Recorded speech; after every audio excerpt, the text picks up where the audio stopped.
So today we're going to talk about some relationship red flags. I've done green flags in the past, if I'm not mistaken, or I might be going to do green flags, one of the two. And we're going to talk about red flags. We talk about a lot of red flags here, just in general. But I was on Instagram and at millennial.therapist, Sarah Kuborik. I go to her page a lot. I like her a lot. She makes a lot of really good lists. I love a good list. And I like using her work. So I'm dressed as a goddess all set for Halloween. And I have behind me my kitty cat. That is Bast. Bast, let me move it over some so you can see. Bast pretty good. You can see Miss Bast. I'll bring her forward. Bast was considered to be the cat goddess. And Bast was the patron of bisexuals and marijuana smokers. So Bast and the Egyptians were very open-minded. I got her a long time ago from one of my best friends. A Taurus gave her to me. And I just love her. I thought she was so cute. Isn't she cute? I love her little outfit. So I decided to put on my Halloween costume. And I wanted to have the goddess Bast right behind me. So let me introduce myself. My name is QueenAusetHeru. And I want to welcome you to Ask an Aquarius. If you haven't already, please hit the red subscribe button and smack the bell. Also, if you like this video, please give it a thumbs up and pass it on to everybody and anybody that you know. Now, stick around, please, to the end of the video and check out our positive comments and leave us a positive comment in the comment section. I want you to tell me if you've ever seen any of these red flags in the beginning of your relationship. And if you did, one or all of them, because I've seen all of these, let us know, okay? All right, guys. So if you want to get a reading done or anything along those lines, all my information is underneath this video if you want to get in contact with me. Without further ado, relationship red flags. Number one, they use your past against you. So you're with somebody, or it can even be a friend or family member, and you're trying to do better. You know, you've made some mistakes. Maybe you had an addiction. Maybe you lost your kids. Maybe you lost your job. Maybe, you know, a number of things could have happened. And you cleaned yourself up, or you're working on cleaning up your life. And this person keeps throwing your past in your face. And you know something? This happens a lot with exes. Exes always want to bring up the past. It's like, come on. Like, that happened 20 years ago. Let it go. Just let it go, okay? So, yeah, let the past go. They expect to take more than they give. A lot of relationships are like this, where the person wants. They want you to pour into them, okay? They want you to give them your time, your attention, your focus, your sex, but they don't give anything, or they give very little. So you find yourself doing all kinds of things for this person, but they're not doing nothing for you. They're not giving you nothing. They're not helping you with nothing. They're not being there for you, or they're doing things that are convenient for them, or very little. These people, definite red flags. They're users. They don't take responsibility for their words or actions. Narcissists do this all the time. My ex-entanglement, the sociopathic narcissist I told you about, the cancer, hashtag not all cancers, never takes responsibility for anything. Everything he finds, it's creepy too. Everything he finds a way to blame on other people. It was always somebody else's fault as to why he did or didn't do something. And it's really creepy because, I mean, we all make excuses for our shit, right? But all the time, you don't take accountability for anything. You don't even apologize when you know you're wrong. That is a sickness, and it's definitely a red flag. They are not open to receiving feedback. So if you give them feedback of any kind, they're either angry or they ignore it in most cases. So if they can't receive feedback, how are y'all going to communicate when things go wrong and make changes? They only talk about themselves. This is somebody who don't really care about you.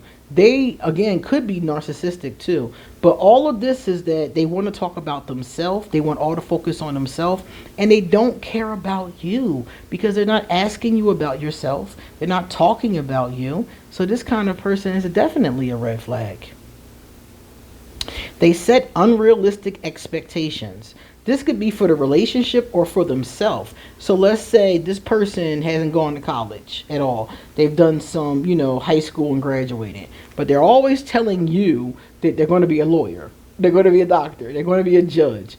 It's like, chick, dude, you got to go to college first. They have no intentions upon it. They haven't done any kind of footwork, nothing at all. But they keep on telling you they're going to be a doctor. So you're supposed to just sit there and believe like you boo-boo the fool. Unrealistic expectations. It's like, how are we going to do that?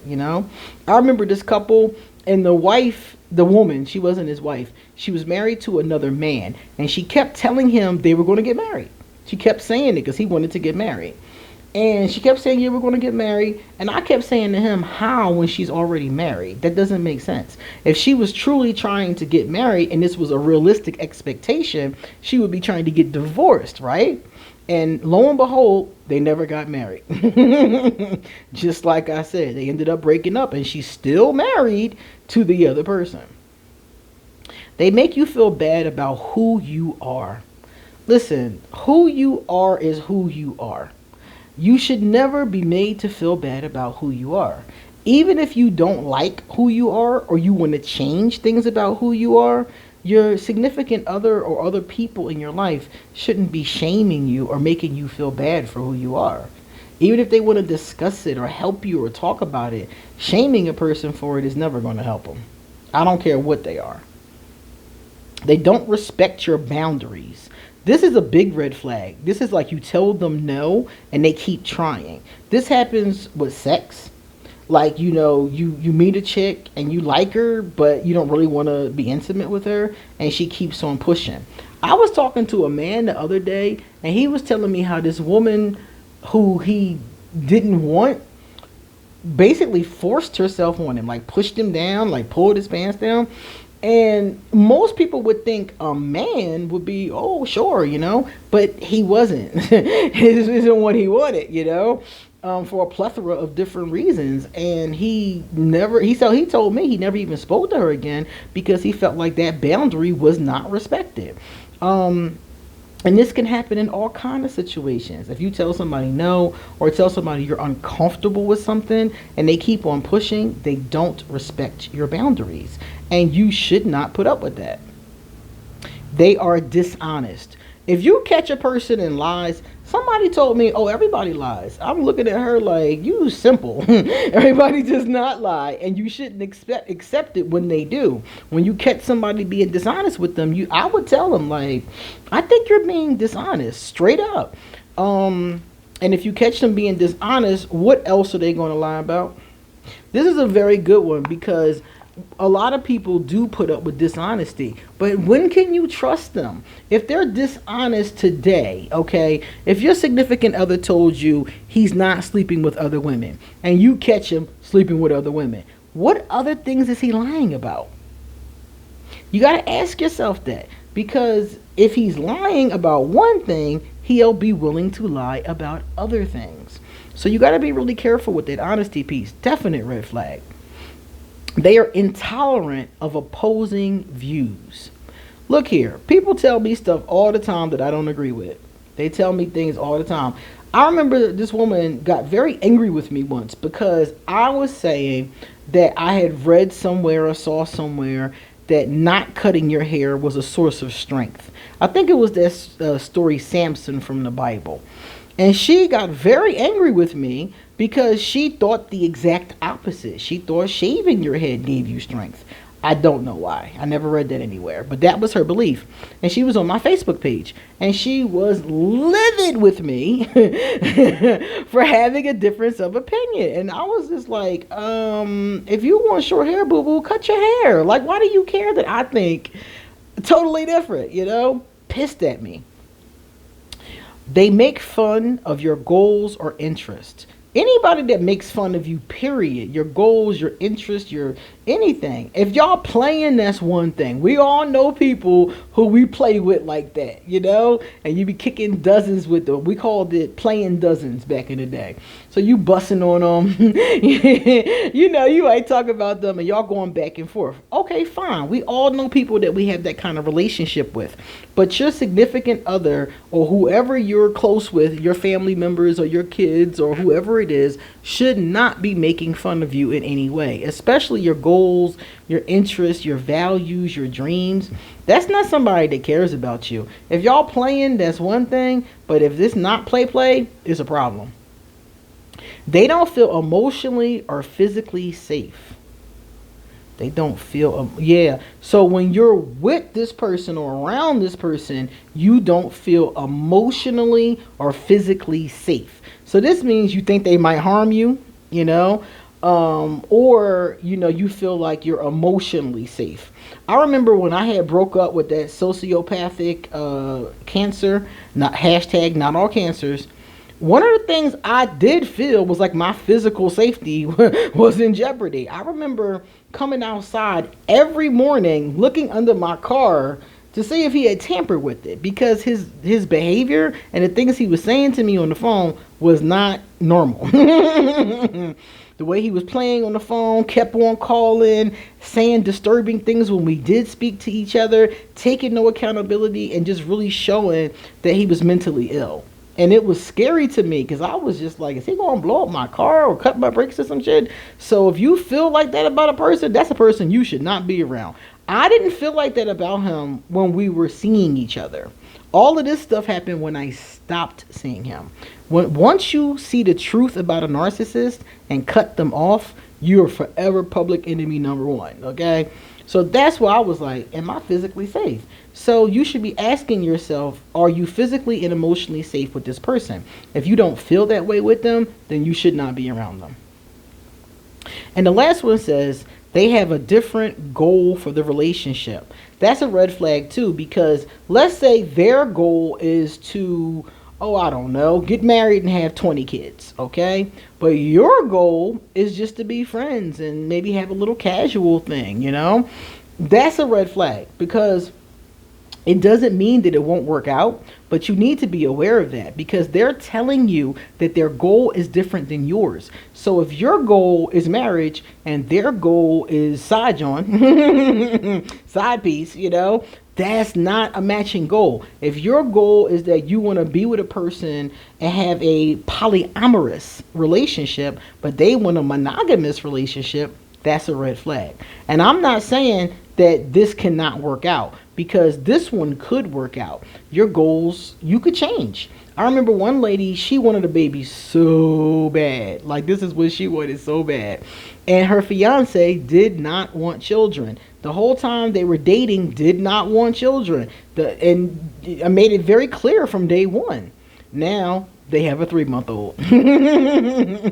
So sometimes these things do change. But you need to be aware of this goal, because it might not change, and you need to be okay with that. If this person never changes, are you okay with that? If you are okay with it, then keep on seeing them. If you're not okay with that, if that goal is a problem for you, then that might be a deal breaker. Okay? So those are some really important red flags that I saw. She didn't mention another one that I'm going to add right now, as far as red flags are concerned. If that person has any kind of like anger management type issues, that is a red flag. That is a serious red flag. Like, I remember one time a friend of mine was telling me that she got into an argument with this guy that she was dating, and she was standing against the wall at the time that the argument started, and he punched the wall. Now, mind you, he didn't punch her, but he punched the wall that was right next to her. Okay? So everybody, our friends, was like, oh, well, he didn't hit you. It's cool. Da, da, da. And I was like, no, no, no. A man or a woman, because a woman will harm you too. I'd have a friend who his brother was beat to death by his woman. She had a frying pan. She had 2 frying pans, and she beat him to death. So a woman can harm you too. This isn't just a gender thing. So if they show like anger, lack of control, things like that, that's also a red flag. Any mental health issues, red flag. That doesn't mean that you're not going to date them or that you're not willing to deal with them, but you need to be aware of that, because if they're not getting treated, I've dated several people with mental health issues that were not being treated. So the relationship eventually ended when I got tired of dealing with their brand of crazy. I got tired of it. So remember that too. So those are some that I know personally. And please let us know in the comment section red flags that you have seen, okay? And the other one I'm going to add, because I didn't see this, is lack of communication. Lack of communication is a very important red flag. That means that you're going to have a hard time communicating with this person, and how you're going to make a relationship work if you can't communicate with them. Very important question.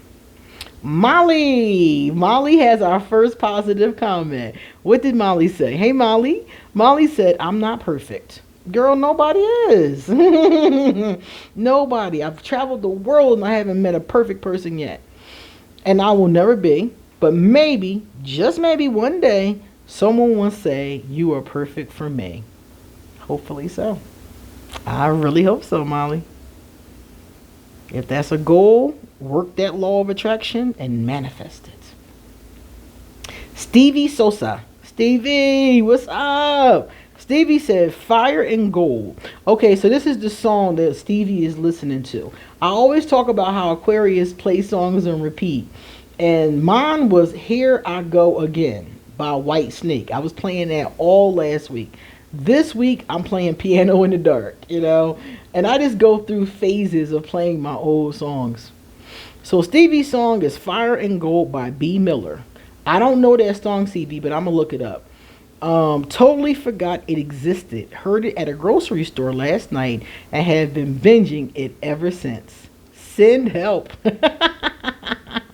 I love it. I'm going to look it up. I'm going to see if I like it. What are my other ones? Okay, so Piano in the Dark. Love Makes Things Happen by Pebbles and Babyface. It's All Coming Back to Me Now by Celine Dion.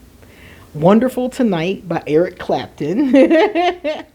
And some of these you guys know already, because I've already said lines from them on Asking Aquarius. What else? Let me give you one more that Patti LaBelle. She has a song called If Only You Knew. Oh, I'm going to use that one for a video. That's a good one. All right, guys, you come back soon, because I got a lot more to say. See you later.